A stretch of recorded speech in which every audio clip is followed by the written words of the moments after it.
Halo teman-teman, kembali lagi jumpa dengan saya. Bersama saya Ilyasar Yakobus Lilis.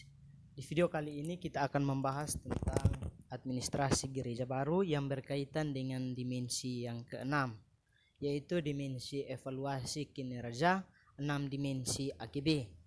Prinsip-prinsip yang perlu diketahui bagaimana kita mengevaluasi dari 6 dimensi, yaitu dari evaluasi Alkitab, teologi, doktrin, filsafat, metode, dan teori atau multidisiplin.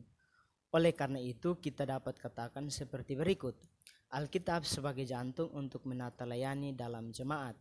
Dari Alkitab, maka doktrin bertindak untuk memeriksa Alkitab, karena Alkitab terbentuk dalam rentan waktu yang cukup lama atau memiliki sejarah yang cukup panjang. Teologi.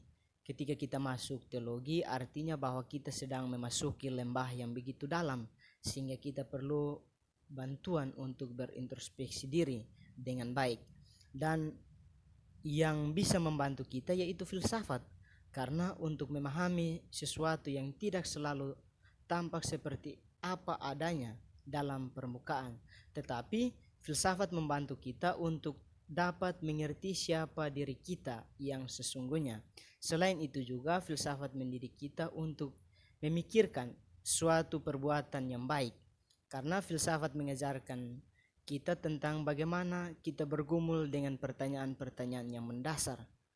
Metode itu berkaitan erat dengan yang namanya bagaimana caranya untuk bisa dapat menemukan jati diri pelayanan yang baik dan benar. Teori atau multidisiplin. Ketika pribadi kita hanya fokus pada suatu bidang, itu tidak bisa, tetapi kita harus mampu menguasai semua bidang yang kita dapatkan dan bisa kita terapkan di dalam suatu lingkungan jemaat. Kalau kita hanya menguasai suatu bidang, kita sama seperti raksasa dalam tempurung. Artinya, kita tidak bisa mampu mengevaluasi suatu kegiatan hanya dengan suatu ilmu saja. Dimensi evaluasi kinerja administrasi gereja baru berangkat dari yang namanya akuntabilitas kinerja administrasi gereja baru yang menjadi pertanggungjawaban, dan pertanggungjawaban tersebut tentang tugas dan panggilan gereja itu sendiri, dan ukurannya hanya dalam Alkitab. Roh yang bernyala-nyala seperti ayat firman Tuhan dalam Roma pasal 12 ayat 11.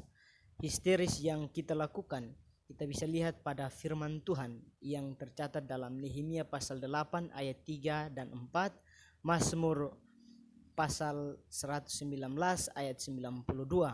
Dari situlah maka terciptalah model kehidupan gereja mula-mula, seperti dalam Kisah Para Rasul pasal 2 ayat 41 sampai dengan ayat yang ke-47.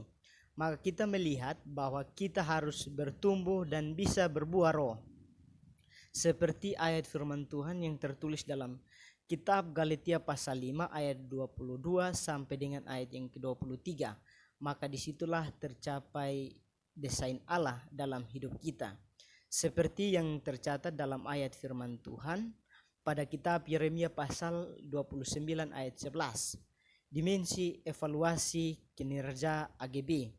Ada dua macam dasar yang kita lihat dalam Matius pasal 7 ayat 24 sampai dengan ayat yang ke-27, yaitu dasar bangunan rumah yang dibangun di atas batu karang dan dasar bangunan rumah yang dibangun di atas pasir. Setiap orang yang mendengar perkataanku dan melakukannya, atau setiap orang yang mendengar perkataan Tuhan lalu melakukan kehendaknya seturut dengan ayat firman Tuhan, maka ia adalah orang yang bijaksana dan setia dalam melakukan kehendak Tuhan. Dalam sebuah kepemimpinan ada senior yang membawa tongkat kepemimpinan yang menjadi bahan estafet dalam sebuah lembaga kepemimpinan, dan di situ mereka merasakan dinamika masalah gereja yang mereka hadapi seperti hujan, banjir, dan angin.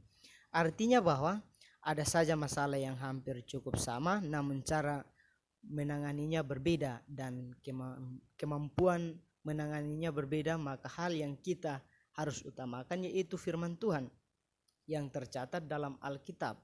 karena Alkitab selalu menjadi patokan sebagai panduan kehidupan orang yang percaya kepadanya. Jadi walaupun badai yang datang menerpa, namun kuasa Tuhan selalu melingkupi gereja. Dimensi evaluasi kinerja AGB dalam menakar kemuliaannya untuk penata layanan gereja, kita dapat mengambil ayat firman Tuhan dalam Matius pasal 17 ayat 4 dan Markus pasal 9 ayat 7. Maka di situ hal yang harus kita teladani dalam menakar yaitu prinsip Yesus dalam melayani. Karena Kristus melayani dengan tulus seperti merpati dan cerdik seperti ular. 5 prinsip evaluasi dimensi kinerja AGB. AGB bukan pengertian yang baru, tetapi AGB selalu mengikuti keteladanan Yesus yang menjadi kepala gereja. Perbedaan yang menjadi antara AGL dan AGB sempitnya yang dievaluasi itu program kerja dan keuangan, tetapi harus mengevaluasi semua aspek penata layanan yang terjadi di dalam gereja. Maka sistem presbiterial adalah suatu sistem di mana gereja memberi diri untuk dipimpin oleh para presbiter yang keputusan tertinggi dalam persidangan atau presbiter majelis jemaat. Gereja dipimpin oleh pejabat-pejabat gerejawi yang secara kolektif aktif dalam pelayanan jemaat. Maka disinilah dibutuhkan prinsip-prinsip dalam suatu lingkup gereja.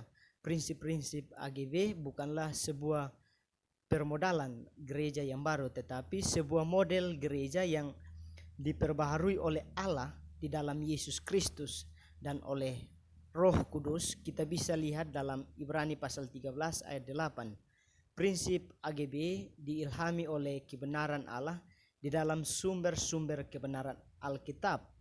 Berbagai tulisan dan ide-ide individual kita bisa lihat dalam Ibrani pasal 8 ayat 10 dan 11.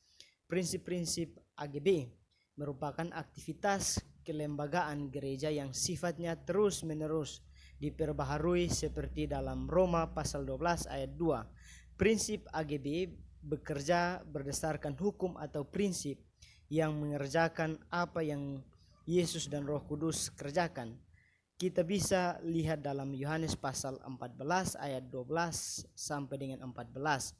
Prinsip-prinsip AGB adalah upaya bersama secara sistematis dan komprehensif membawa orang mencari Yesus. Kita bisa lihat dalam Yohanes pasal 12 ayat yang ke-21. Jadi baik, mungkin di video kali ini kita akan sampai di sini. Kita akan jumpa lagi di video yang akan datang. Terima kasih. Thanks for watching.